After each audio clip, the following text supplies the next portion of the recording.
مولاي صل وسلم دائما أبدا على حبيبك خير الخلق كلهم مولاي صل وسلم دائما أبدا على সেই মর্যাদা দেবেন বলে কোরআনে কারিমে পরে উল্লেখ করেছেন, বলুন সুবহান।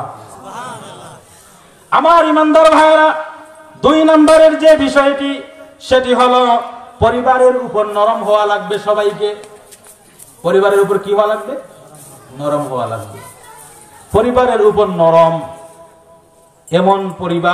এমন পরিবার কর্তা, এমন মা বাবা খুবই কম। মা বাবা কি খুবই কম। পরিবারের উপর নরম হওয়া, পরিবারের উপর যদি আপনি আমি নরম হই তাহলে পরিবারটা কি হবে? সুন্দর হবে। পরিবার কি হবে? সুন্দর হবে।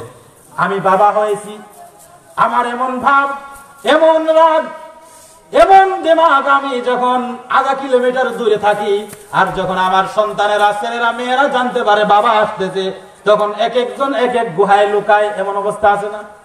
কি বলেন, আছে না? এইটা করার কারণে আপনি আমি পরিবারের উপর কঠোর হয়ে গেলাম, বলুন নাউযুবিল্লাহ। যেমনি ভাবে পরিবারকে আপনি শাসন করার জন্য একটা লাঠি ঝুলাই রাখবেন, লাঠি ঝুলাই রাখার মানে এইটা না, শরীর ঝুলাই রাখার মানে এইটা না যে সব সময় আপনার 56 ডিগ্রি মেজাজ থাকবে, এইটা না। ওইটা ওই জায়গায় থাকবে, আপনার মেজাজ আপনার জায়গায় থাকবে। পরিবারের উপরে কঠোর হওয়া যাবে না। সামান্য একটু রান্না বান্না করতে লেট হয়েছে, দেরি হয়েছে, আমি 5 ওয়াক্ত নামাজ পড়ি, নামাজ আদায় করি, যাকাত আদায় করি, হজ্জ করি, ভালো মানুষ, ভালো কথাবার্তা বলি, কিন্তু বাড়ি গেলে পরে আপনি আমি সামান্য তরকারিতে লবণ হয় নাই বলে বউয়ের সাথে ঝগড়াঝাটি করি, এরকম আছে না? কি বলে? সে যখন এই তরকারিতে সবকিছু দিয়ে যখন রান্না করতে পেরেছে, লবণটাও তো দিতে পারে নাকি পারে না? হ্যাঁ, লবণটাও দিতে পারে। না পারার কারণ কি, হয়তো সে ভুলে গেছে। কিন্তু আপনি এমন চিন্তা করতেছেন কেন? যদি সে লবণ যদি একেবারে 1 চামচ না দিয়ে 50 চামচ দিত, সেটাও তো পারত। সেটা পারতো না? সেটাও পারত। এখন আপনি আমি এমন অবস্থা হয়ে গেছে, বাড়িতে যাওয়ার পরে একজন পরিবার কর্তা তার এমন অবস্থা হয়, যখন সে বাড়িতে যায় মনে হয় যেন বাড়িতে ভূমিকম্প শুরু হয়ে গেছে, বাড়িতে যেন সবকিছু ভাঙচুর শুরু হয়ে গেছে। এমন আছে না আপনারা বলেন? এটা হলো সুন্নতের খিলাফ। এটা একজন মুসলিম স্বামীর বৈশিষ্ট্য নয়। মুসলিম স্বামীর কি নয়? একজন মুসলমান, একজন ইমানদার, একজন আল্লাহর নবীর উম্মতের স্বামীর বৈশিষ্ট্য নয় পরিবারের প্রতি কঠোর হওয়া। যেখানে কঠোর হওয়া সেখানে কঠোর হতে হবে। কই নামাজ পড়ার জন্য তো আমরা কঠোর হই না, আন্দাজি চিল্লাচিল্লি করি। স্কুলে পড়তে যায় নাই এর জন্য যা কঠোর, নামাজ যে পড়লো না, 18 বছর হয়ে গেছে, 28 বছর বয়স হয়ে গেছে, কোনদিন এই 28 বছর 30 বছরে একদিনও তাকে বললাম না আমরা নামাজের কথা, নামাজ না পড়ার কারণে তাকে আপনি আমি রাগ দেখাইলাম না, কিন্তু আপনার আমার সামান্য একটা কথা শুনে নাই বলে আপনি আমি তাকে ঠিকই রাগ দেখাচ্ছি। এমন অবস্থা আছে না? যেখানে রাগ দেখানোর সেখানে রাগ দেখাতে হবে, যেখানে কঠোর হওয়ার সেখানে কঠোর হতে হবে। কিন্তু আল্লাহ রাব্বুল আলামিনের নবী বলেছেন, একজন পরিবার কর্তা যারা হবে, পরিবার কর্তা যে হবে, সে সর্বপ্রথম সর্বদাই তার পরিবারের উপর নম্র হবে। পরিবারের উপর কি হবে? নম্র হবে। নম্র হওয়া লাগবে। আমার ইমানদার ভাইরা, ইমাম আহমদ ইবনে হাম্বল রাহিমাহুল্লাহ হযরত আয়েশা সিদ্দিকা রাদিয়াল্লাহু আনহা থেকে হাদিস বর্ণনা করেন। আল্লাহ রাব্বুল আলামিনের নবীর প্রিয়তমা স্ত্রী উম্মুল মুমিনিন আয়েশা সিদ্দিকা রাদিয়াল্লাহু আনহা বলেন, আল্লাহ রাব্বুল আলামিনের নবী বলেছেন, ইযা আরাদাল্লাহু আযজা ওয়া জাল্লা বিআহলি বাইতিন খায়রান আদখালা আলাইহিমুর রিফকা।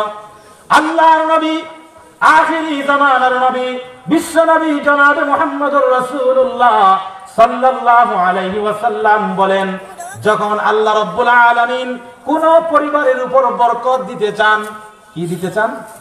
বরকত। পরিবারে আমরা বরকত চাই না? বরকত চাই। আল্লাহ রাব্বুল আলামিন যখন কোন পরিবারের কল্যাণ চান, আল্লাহ রাব্বুল আলামিন যখন কোন পরিবারের মঙ্গল চান, আল্লাহ রাব্বুল আলামিন যখন কোন পরিবারের সম্মান চান, তখন কি করেন? আদখালা আলাইহিমুর রিফকা। আল্লাহ রাব্বুল আলামিন ওই পরিবারের সদস্যের উপর নম্রতাকে তিনি সয়লাভ করে দেন, বলুন সুবহানাল্লাহ। পরিবারের সদস্যরা যদি নম্র হয়, নরম হয়, নরম দিলের অধিকারী হয়, উগ্র মেজাজি না হয়, ভয়ঙ্কর যদি না হয়, রাগওয়ালা যদি না হয়, আল্লাহ রাব্বুল আলামিনের নবী বলেছেন আল্লাহ এই পরিবারের সবার মধ্য থেকে উগ্রতা সরিয়ে নিয়ে পরিবারের সবাইকে নরম হওয়ার মধ্য দিয়ে আল্লাহ রাব্বুল আলামিন তার পক্ষ থেকে এই পরিবারের উপর বরকত, রহমত, সম্মান এবং ইজ্জত নাজিল করেন। বলুন সুবহানাল্লাহ। আপনার আমার পরিবারে কেন শান্তি নাই? আছে না এরকম? দেখবেন যে আপনি আমি ছেলেবেলে পেয়েছি 15-20 বছর হয়ে গেছে, কিন্তু এই 15-20 বছরের মধ্যে আমার 4টা ছেলে অথবা 4টা ছেলে মেয়ে নিয়ে একদিনও খাই নাই, একদিনও একসাথে বসে খাই নাই, এমনও ঘটনা আছে। আছে না এরকম? এটা কেমন কথা? এটা তো কোনো মুসলিম পরিবার হতে পারে না, এটা মুসলিম পরিবার হতে পারে না। সব সময় চেষ্টা করতে হবে সবাইকে। একটা উদাহরণ দিই আমি, দেখেন না ওই যে মুরগি আছে, মুরগি যখন বাচ্চা ফোটায়, এগুলো তো এখন দেখা কম হয়, কারণ ওই যে পোল্ট্রি ফার্ম টার্ম হয়ে গেছে, এই জন্য এখন দেখা যায় না। তারপরেও গ্রামাঞ্চলে এগুলো আছে। মুরগি বাচ্চা ফোটানোর পরে যখন 8-10টা বাচ্চা থাকে, সেই বাচ্চাগুলোকে যখন খাবার খাওয়ায়, এই বাচ্চাগুলো একদিনের বয়সের হইলেও অথবা 1 মাস 5 মাস বয়সের হইলেও বাচ্চাগুলো খাওয়া দাওয়া করতে গিয়ে যদি বিশৃঙ্খলা করে, মা মুরগি মাঝে মাঝে এই ছোট ছোট বাচ্চাগুলোকে মারামারি করে নাকি করে না? কি বলে? করে। মারামারি করে না? একটা যখন বেশি বাড়াবাড়ি করে তখন কি করে? হালকা করে একটা ঠুক মারে, ঠিক না? আমার ইমানদার ভাইরা দেখুন, এই মা মুরগি তার সন্তানেরা পরস্পরের সাথে খারাপ আচরণ করার কারণে সে শাস্তির ব্যবস্থা করলো। আর আবার যখন আকাশে চিলের ছায়া দেখতে পেল অথবা কাকের কণ্ঠস্বর শুনতে পেল, তখন সেই মা মুরগি আবার প্রত্যেকটা বাচ্চাকে নিজের ডানার নিচে আগলে ধরে নাকি ধরে না? কি বলেন?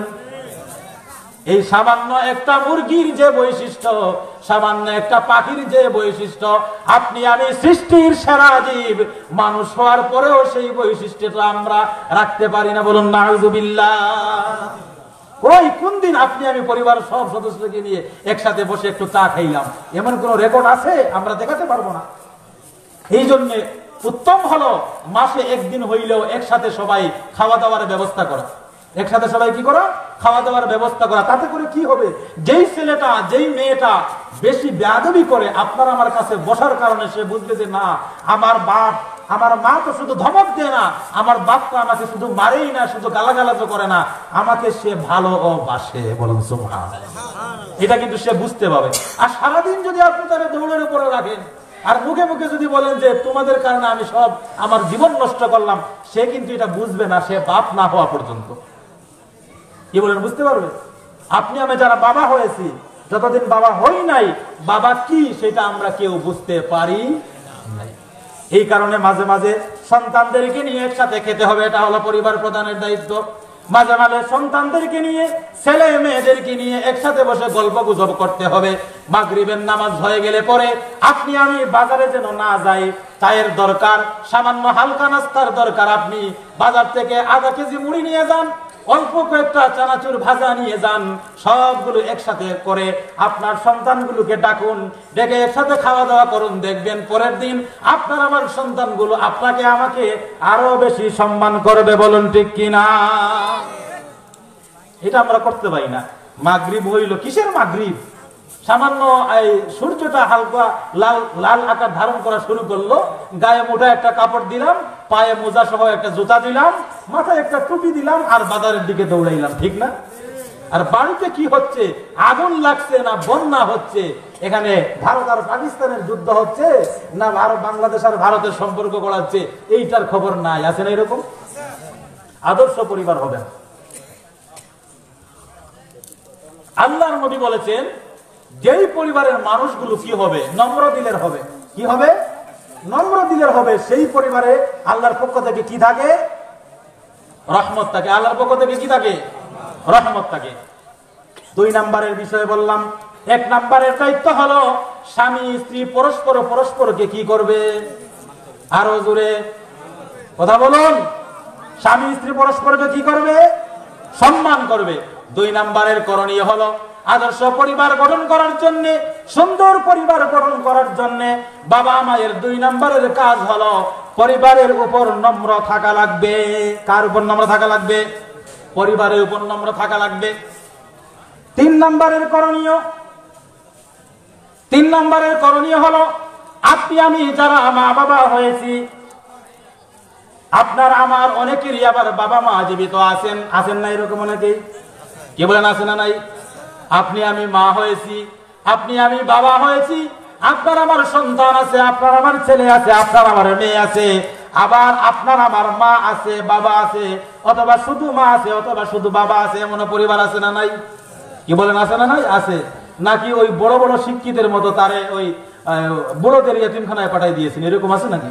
আজকে দেখুন, মানুষজন সন্তানদেরকে দ্বীনি শিক্ষা না দেওয়ার কারণে, দুনিয়ার সবচাইতে উচ্চ শিক্ষা দেওয়ার পরে, তাদেরকে স্বাবলম্বী করার পরে সেই সন্তানগুলো এই মা বাবাকে আবার ফেলে রেখে যাচ্ছে। অসংখ্য নজির, এইগুলো আর ওয়াজ করে শোনানো লাগে না এখন ইন্টারনেট থাকার কারণে। অসংখ্য নজির আছে, পত্রিকার পাতা খুললে পরে, টেলিভিশন ওপেন করলেই পরে, ইন্টারনেটে ঢুকলেই পরে দেখা যায় শত শত শিক্ষিত, উচ্চ শিক্ষিত, বড় পর্যায়ের শিক্ষিত সন্তানেরা তার মা বাবাকে বাইরে ফেলে রেখে দিয়েছে। আছে না নাই এরকম? কি বলেন আছে না নাই? আছে। কেন? কারণ আছে। 3 নম্বরের দায়িত্ব হলো, আপনার আমার পরিবারে যদি আপনার আমার মা বাবা থাকেন, তাহলে পরিবার সুন্দর করার জন্য, পরিবার ভালো করার জন্য 3 নম্বরের আপনার আমার দায়িত্ব হলো, আপনার আমার মা বাবাকে যথাযথ সম্মান করা। যথাযথ কি করা? সম্মান করা।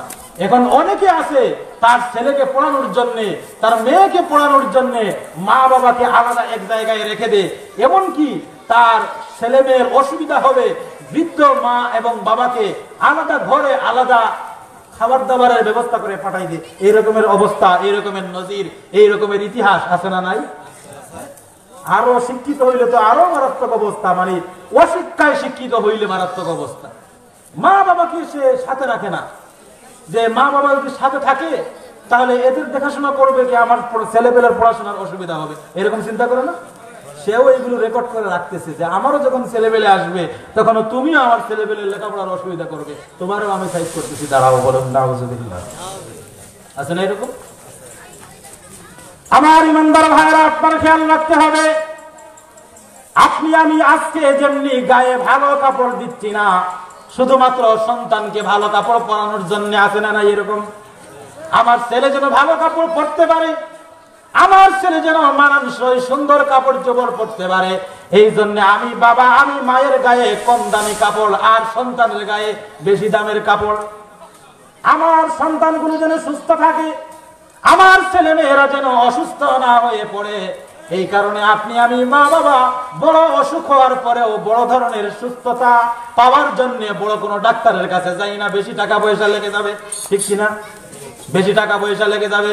আমি চিন্তা করি, আমি যদি আমার সুস্থতার পিছনে বেশি টাকা পয়সা খরচ করি, তাহলে এর কারণে আমার সন্তানের সুস্থতার জন্য টাকা পয়সা বেশি খরচ করতে পারবো না। এই চিন্তাগুলো আপনি আমি যেমনি আজকে আপনার আমার সন্তান সন্ততির বেলায় করে, ঠিক তেমনি আপনার আমার বৃদ্ধ মা বাবাও আপনার আমার জন্য করেছে, করেন না? করেছে। সুতরাং 3 নম্বরের দায়িত্ব হলো, পরিবারে যদি মা এবং বাবা জীবিত থাকে তাহলে আপনি আমি আপনার আমার জীবিত মা এবং বাবার সাথে এমন আচরণ করব, এমন ব্যবহার করব, এই আচরণ দেখে, এই ব্যবহার দেখে আমার ছেলে আমাকে সম্মান করা শিখবে, এই খিদমত দেখে, এই ব্যবহার দেখে আমার সন্তানেরা, আমার ছেলেরা, আমার মেয়েরা আমার খেদমত করা শিখবে। বলুন ঠিক কিনা? আমাদের রিজিক কে দেয়? আল্লাহ দেন।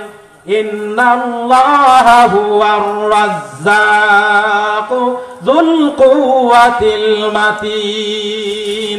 আল্লাহ রাব্বুল আলামিন বলেন, কোনো সন্দেহ নাই, নিঃসন্দেহে আল্লাহ রাব্বুল আলামিন হলেন মহান রিজিক দাতা, যুল কুওয়াতিল মাতিন, আর এমন শক্তির অধিকারী যেই শক্তি কোনোদিন নষ্ট হবে না। বলুন সুবহানাল্লাহ। সেই আল্লাহর কাছ থেকে আমরা কি পাই? রিজিক পাই। সেই আল্লাহর কাছ থেকে আমরা কি পাই? রিজিক পাই। কিন্তু আমার ইমানদার ভাইরা, আপনার আমার খেয়াল রাখতে হবে, আপনার আমার চিন্তা রাখতে হবে, আপনাকে আমাকে ভাবতে হবে, আপনার আমার পরিবারে যদি আপনার আমার বৃদ্ধ মা বাবা থাকেন তাহলে আল্লাহর পক্ষ থেকে যে রিজিক গুলো আসবে সেই রিজিকের জন্য আপনার আমার বৃদ্ধ মা বাবার কাছ থেকে আল্লাহর সার্টিফিকেট লাগবে। বলুন সুবহানাল্লাহ। বাড়িতে যদি বৃদ্ধ মা বাবা থাকেন তাহলে আল্লাহর পক্ষ থেকে যে রিজিক গুলো আসবে সেইগুলো কার মধ্য দিয়ে আসবে? বৃদ্ধ মা বাবা। বুঝেন না বিষয়টা? আপনার আমার মা বাবা যদি আপনার আমার উপর সন্তুষ্ট থাকেন তাহলে কে সন্তুষ্ট থাকবে? কে সন্তুষ্ট থাকবে? ইমাম তিরমিজি রাহিমাহুল্লাহ হযরত ইবনে ওমর রাদিয়াল্লাহু আনহুমা থেকে হাদিস বর্ণনা করেন, আল্লাহ রাব্বুল আলামিনের নবী বলেন, রিদার রাব্বি ফি রিদাল ওয়ালিদ ওয়া সাখাতুর রাব্বি ফি সাখাতিল ওয়ালিদ। আপনার আমার নবী, আখিরি জামানার নবী, বিশ্ব নবী জনাবে মুহাম্মদুর রাসূলুল্লাহ সাল্লাল্লাহু আলাইহি ওয়াসাল্লাম বলেন, তোমার আমার মা বাবার সন্তুষ্টি আল্লাহ রাব্বুল আলামিনের সন্তুষ্টি, তোমার আমার মা বাবার সন্তুষ্টিতে আল্লাহ রাব্বুল আলামিন সন্তুষ্ট, তোমার আমার মা বাবার অসন্তুষ্টিতে আল্লাহ রাব্বুল আলামিন অসন্তুষ্ট। নারাজ বলুন নাউযুবিল্লাহ। আল্লাহর নবী বলেছেন রিদার রব ফি রিদাল ওয়ালিদ, মা বাবার সন্তুষ্টিতে কে সন্তুষ্ট? আরো জোরে, আরো জোরে। কার সন্তুষ্টিতে আল্লাহ সন্তুষ্ট? মা বাবার সন্তুষ্টিতে। এখন মা বাবাকে সন্তুষ্ট করার জন্য আপনি আমি এই বয়স পর্যন্ত কি কাজ করছি একটু বিচার বিশ্লেষণ করা প্রয়োজন আছে না নাই? কি বলেন? কারণ আপনি আমিও তো মা বাবা হয়ে গেছি, আপনার আমার সন্তানও ঠিক একই কাজ আপনার আমার বেলায় করবে। আল্লাহ রাব্বুল আলামিনের নবী বললেন, ওয়া সাখাতুর রাব্বি ফি সাখাতিল ওয়ালিদ, তোমার প্রতিপালক তোমাকে যে রিজিক দান করে, তোমাকে যে খাওয়ায়, তোমাকে যে জীবন দিল, তোমাকে যে মৃত্যু দেবে, সেই আল্লাহ রাব্বুল আলামিন অসন্তুষ্ট হয়ে যায় তখন যখন তোমার উপর তোমার মা বাবা অসন্তুষ্ট। বলুন নাউযুবিল্লাহ। মা বাবা অসন্তুষ্ট। আজকে আপনার আমার বিচার বিশ্লেষণ করার প্রয়োজন আছে রে ভাই। আপনি আমি সন্তান, আপনি আমি ছেলে, আপনি আমি মেয়ে, আমার এই জীবনে কয়দিন মায়ের জন্য, কয়দিন বাবার জন্য বাজার থেকে কিছু একটা জিনিস আলাদা করে নিয়ে এসেছি? খালি তো ওয়াজ শুনবেন, মাহফিল করবেন, কয়দিন আনছি? একটা বিষয়, একটা জিনিস, কোন একটা হালকা। আপনাকে তো মা এমন কিছু বলবে না যে বাঘের দুধ নিয়ে আয়, এই কথা মা কোনোদিন বলে? বাপ কোনোদিন এই কথা বলে যে বাঘের চামড়া নিয়ে আয়? তাহলে কেমনে সন্তুষ্ট? আর আমরা যে খাচ্ছি কেমনি খাচ্ছি? আল্লাহ যে রিজিক দিচ্ছে কেমনি? সেটা ওই যে আগে যেমনি বললাম যে আল্লাহর ইবাদত করলেও আল্লাহ খাওয়ায়, না করলেও খাওয়ায়, সেই হিসাবে সবার ঠেলায় আমরা খাচ্ছি। নাউযুবিল্লাহ। বছরের পর বছর চলে যায়, এক ঈদের পর আরেক ঈদ আসে, আপনার আমার সন্তান আছে 8টা 10টা 12টা, আপনার আমার পরিবারের সদস্য আছে প্রায় 15 জন। প্রত্যেকটা মানুষের গায়ে নতুন জামা উঠে ঈদে ঈদে। আমার মায়ের জন্য, আমার বাবার জন্য কয়টা ঈদে কয়টা জামা কিনলাম, কয়টা কাপড় কিনলাম, চিন্তা করার দরকার আছে না নাই? মা বাবা যদি বদদুয়া দিত, আসলে মা বাবা তো বদদুয়া দেয় না, যদি বদদুয়া দিত তাহলে তো একেবারে এই দুনিয়ার মানুষগুলো আপনার অমানুষ হয়ে দুনিয়া থেকে বিদায় নিত। বলুন না, কারণ আল্লাহ এই কথা বললেন যে মা বাবা সন্তুষ্ট আমি সন্তুষ্ট, মা বাবা অসন্তুষ্ট আমি অসন্তুষ্ট। এত কিছুর পরেও মা বাবা অসন্তুষ্টি আল্লাহর কাছে প্রকাশ করে না, বিধায় আপনি আমি আল্লাহ রাব্বুল আলামিনের পক্ষ থেকে কোন শাস্তির সম্মুখীন হই না। কিন্তু কথা হলো, আল্লাহর কাছে তো আপনি আমি আপনার আমার মা বাবার সন্তুষ্টি অসন্তুষ্টির দিকে খেয়াল না রেখে আল্লাহর কাছে আপনি আমি দাগি আসামি হয়ে গেলাম নাকি হয় নাই? কি বলেন, হয়ে গেলাম নাকি হয় নাই? হয়েছে। আমার ইমানদার ভাইয়েরা, 3 নম্বরের দায়িত্ব হলো এটি। 1 নম্বরের দায়িত্ব কি বলতে হবে? 1 নম্বরের দায়িত্ব কি? হ্যাঁ, 1 নম্বরের দায়িত্ব কি? এই যে এই দিক থেকে শুনছে ওই দিক থেকে বের হচ্ছে। এই কারণে আল্লাহ বলছেন কি, ইন্না শাররাদ দাওয়াবি ইনদাল্লাহি আসুম্মুল বুকমুল্লাযীনা লা ইয়াকিলুন। এইভাবে হইলে তো হবে না, মনোযোগ দিয়ে শুনতে হবে। ঢাকা থেকে বড় মেহমান আসছেন, অনেক আলোচনা করবেন, সেই পর্যন্ত তো অপেক্ষা করতে হবে। এর ভিতরে যদি কোরআন এবং হাদিস থেকে 2 সবক নেওয়া যায়, ক্ষতি কি তাতে? 1 নম্বরের দায়িত্ব হলো স্বামী স্ত্রী পরস্পরকে সম্মান করবে। এই হইল আমাদের ওয়াজ। বুঝছেন? এই হইল ওয়াজ। লক্ষ লক্ষ মানুষ এসেছে, খুব সুন্দর ওয়াজ করেছে। কি ওয়াজ করলো এটা তো আর বুঝি নাই। মানুষজন খুব চিল্লাচিল্লি করছে, ঠেলায় ঠেলায় মানুষের একেবারে জায়গা শেষ হয়ে, ঠিক না? এটার নাম ওয়াজ। এই কারণে আমাদেরও কোনো পরিবর্তন নাই, আমাদের কথা যারা শুনে তাদেরও কোনো পরিবর্তন নাই। এক নাম্বার দায়িত্ব হলো মা বাবা পরস্পরকে, অর্থাৎ স্বামী স্ত্রী পরস্পরকে কি করবে? সম্মান করবে। 2 নম্বরের কর্তব্য কি? 2 নম্বরের কর্তব্য হলো পরিবারের প্রতি নরম হওয়া লাগবে। বউকে মারা যাবে না, বউকে খারাপ কথায় ডাকা যাবে না, বউয়ের সাথে রাগারাগি করা যাবে না, সন্তানদেরকে ভীত সন্ত্রস্ত করা যাবে না। 3 নম্বরের দায়িত্ব হলো আপনার আমার পরিবারে যদি বৃদ্ধ মা বাবা থাকে তাহলে সেই মা বাবাকে সবার আগে সন্তুষ্ট রাখার চেষ্টা করতে হবে, ঠিক আছে? কয়টা দায়িত্ব? 4 নম্বরের দায়িত্ব হলো সুন্দর পরিবার গঠন করার জন্য আল্লাহ রাব্বুল আলামিন এবং তার নবী আপনাকে আমাকে যেসব দায়িত্ব দিলেন সেই দায়িত্বগুলোর মধ্য থেকে 4 নম্বরের দায়িত্ব হলো সন্তানকে সুশিক্ষা দিতে হবে। কি দিতে হবে? সন্তানকে সুশিক্ষা দিতে হবে। আমি প্রায় সময় এই কথা বলি, আমি যখন ছোট্ট ছিলাম তখন আপনাকে আমাকে আপনার আমার মা এবং বাবা মসজিদে, মক্তবে অথবা কোরআন এবং হাদিস যেখানে পড়ানো হয় সেখানে পাঠানোর জন্য প্রত্যেক সকালবেলা আপনার আমার পিছনে পিছনে খবর নিত নাকি নিত না? কি বলেন, নিত নাকি নিত না? ও ঠান্ডার মধ্যে আপনার আমার গায়ে সবকিছু দিয়ে, আগে তো কাপড় চোপড় কম ছিল, এখন তো অনেক কিছু হয়ে গেছে। আগে মানুষজন দেখতাম এইরকম যে এই নিচে যে লুঙ্গি পরে, এইটা 2টা থাকতো লুঙ্গি, নিচে একটা আর কাঁধে একটা, ঠিক কিনা? হ্যাঁ, এরপরেও আমরা বলি আল্লাহ তো কিছুই দিল না, ইন্নাল ইনসানা লিরাব্বিহি লাকানুত। এই কাহিনী বর্তমান যুগের ছেলেপেলেরা দেখে নাই। এরা যদি দেখতো যে আমার বাপ চাচা দাদারা এরকম পড়ছে, তাইলে বাপ চাচা এবং দাদাদেরকে পাগল বলতো। আলহামদুলিল্লাহ, শুকরিয়া আদায় করেন। যেখানে মানুষ একটা কাপড় ধুইলে পরে, একটা কাপড় পানি দিয়ে ভিজাইলে পরে আরেকটা পরার ছিল না, এইরকম মানুষ বেশি ছিল। গলায় একটা কাপড়, কাঁধের উপর একটা লুঙ্গি, কোমরে একটা লুঙ্গি, 2টা লুঙ্গি দিয়ে আপনার আমার মা এবং বাবা কি করেছে? আপনার আমার পিছনে পিছনে দৌড়াইছে যতক্ষণ না আমি মক্তব পর্যন্ত না পৌঁছেছি, ঠিক কিনা?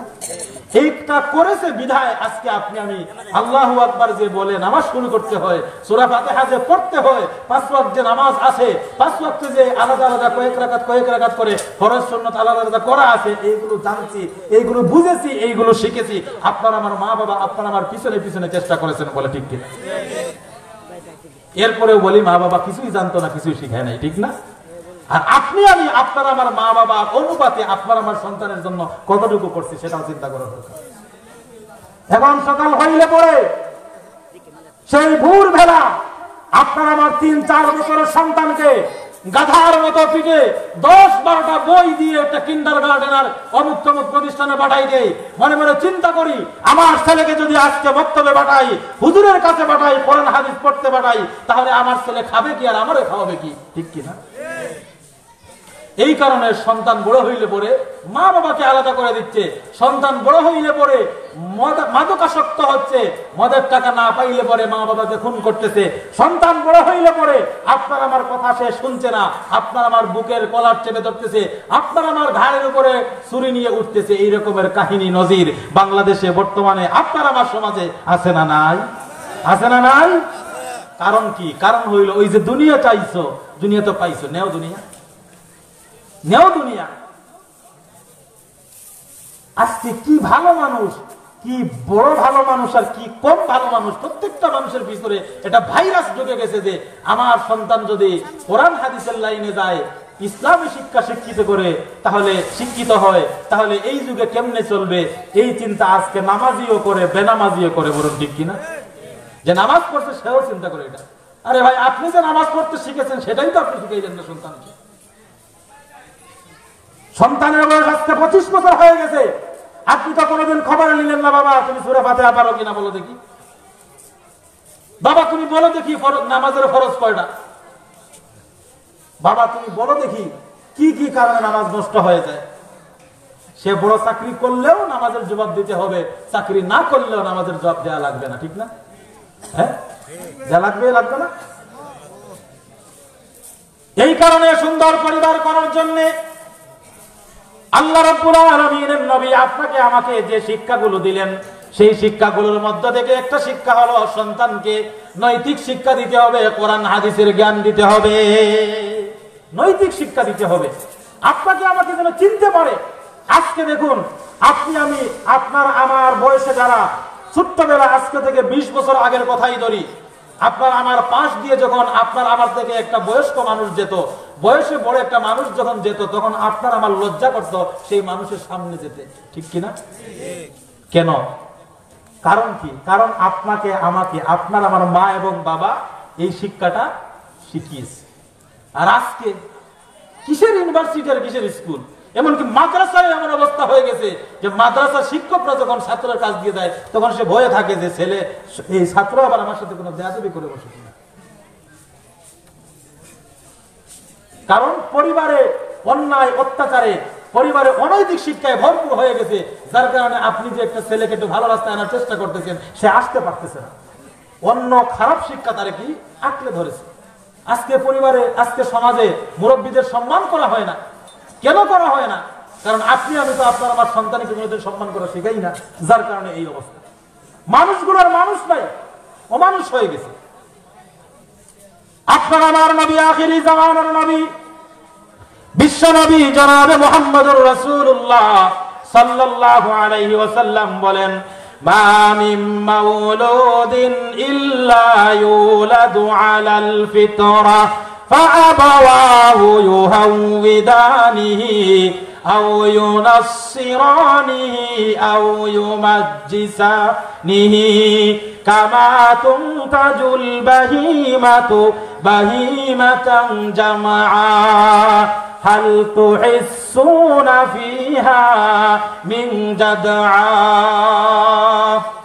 বিশ্বনবী জনাবে মুহাম্মদুর রাসূলুল্লাহ সাল্লাল্লাহু আলাইহি ওয়াসাল্লাম বলেন, প্রত্যেক আদম সন্তান, প্রত্যেক মানুষ আমার দেওয়া রাস্তার উপর, আমার দেওয়া দ্বীনের উপর, আমার দেওয়া ফিতরতের উপর, আমার দেওয়া নিয়মের উপর জন্মগ্রহণ করে। বলুন সুবহানাল্লাহ। প্রত্যেকটা মানুষ যখন দুনিয়াতে আসে, প্রত্যেকটা আদম সন্তান, প্রত্যেকটা বাচ্চা যখন মায়ের গর্ভ থেকে মাথাটা যখন মাটিতে রাখে, দুনিয়াতে রাখে, আল্লাহ রাব্বুল আলামিন বলেন সে দুনিয়ায় মাথাটা রাখলো আমার দ্বীনের উপর, আমার তরিকার উপর, আমি যেই রাস্তা তার জন্য তৈরি করেছি সেই রাস্তায় সে তার মাথাটা রাখলো। বলুন সুবহানাল্লাহ।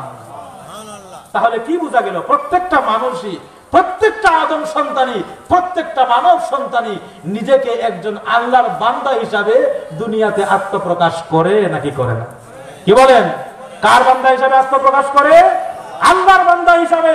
অথচ ওই মানুষটা তখন কথা বলতে পারে না, ওই মানুষটা ঠিক মতো দেখতেও পারে না, ওই মানুষটা ঠিক মতো শুনতেও পারে না, ওই মানুষটা ভালো মন্দ বুঝতে পারে না। আল্লাহ রাব্বুল আলামিন বলেন তার ভিতরে দেখার শক্তি, শোনার শক্তি, বুঝার শক্তি আসা পর্যন্ত আমি আল্লাহ রাব্বুল আলামিন এই মানুষটিকে, এই আদম সন্তানটিকে, এই বাচ্চা শিশুটিকে আমার দ্বীনের উপর রাখি। বলুন সুবহানাল্লাহ। তাহলে সে যায় বই করে, পরে কেমনি কি হয়? আল্লাহ রাব্বুল আলামিনের নবী বলেন, ফাআবাওয়াহু ইউহাউইদানিহি আও ইউনাসসিরানিহি আও ইউমাজ্জিসানিহি। পরের দুষ্টা কার উপর আসতেছে শুনুন। আল্লাহর নবী বলছেন প্রত্যেকটা আদম সন্তান, প্রত্যেকটা মানব সন্তান কার দ্বীনের উপর জন্মগ্রহণ করে? জোরে বলুন, কার দ্বীনের উপর? আল্লাহর দ্বীনের উপর জন্মগ্রহণ করে। এরপরে আল্লাহ রাব্বুল আলামিনের নবী বললেন, ফাআবাওয়াহু ইউহাউইদানিহি। আল্লাহ রাব্বুল আলামিনের নবী বললেন, فأبواه يهودانه أو ينصرانه। আমি মানব সন্তানকে, আমি মানুষের সন্তানকে, আমি শিশু সন্তানটিকে দুনিয়াতে পাঠালাম আমার দ্বীনের উপর। এরপরে তার মা আর বাবা মিলে, কারা মিলে? কথা বলুন, কারা মিলে? মা আর বাবা মিলে। কে বলছেন? আল্লাহর নবী বলতেছেন। কে বলতেছেন? আল্লাহর নবী বলতেছেন, ফাআবাওয়াহু, এই মানব সন্তানের, এই মানুষটার সন্তানের মা এবং বাবা মিলে কি করে? ইউহাউইদানিহি, দুইজন মিলে আমার দ্বীনের উপর থাকা এই মানুষটাকে, এই সন্তানটাকে ইহুদি বানায়। বলুন নাউজুবিল্লাহ। সন্তানটাকে কি বানায়? ইহুদি বানায়। কে বানায়? কে বানায়? আও ইউনাসসিরানিহি, অথবা নাসারা খ্রিস্টান বানায়। বলুন নাউজুবিল্লাহ। এই কারণে আপনার আমার উপর যাতে দোষ না আসে, আল্লাহ রাব্বুল আলামিন যেন আপনাকে আমাকে আখিরাতে দোষী সাব্যস্ত না করেন, এই কারণে সুন্দর পরিবার গঠন করার জন্য আপনার আমার সন্তানকে, আপনার আমার ছেলে মেয়েকে তার যখন বুদ্ধি আসবে, তার যখন উপলব্ধি করার ক্ষমতা আসবে, তখন তাকে দ্বীনের জ্ঞান দিতে হবে। কিসের জ্ঞান দিতে হবে? দ্বীনের জ্ঞান দিতে হবে। আমার ইমানদার ভাইয়েরা, গুরুত্বপূর্ণ বিষয়গুলোর মধ্য থেকে 4টা বিষয় আমি আপনাদের সামনে বললাম। স্মরণ রাখার জন্য, চিল্লাচিল্লি যাতে লাভ হয়, এটার জন্য আমি আবার একসাথে 4টা বিষয় বলতেছি। সুন্দর পরিবার গঠন করার জন্য 1 নম্বরে বলেছি কি? পরস্পর স্বামী স্ত্রী কি করা? সম্মান দেওয়া। 2 নম্বরে কি বলেছি? পরিবারের প্রতি নরম হওয়া। 3 নম্বরে কি বলেছি? পরিবারে মা বাবা যারা আছে, বৃদ্ধ মা বাবা যারা আছে, তাদেরকে কি করা?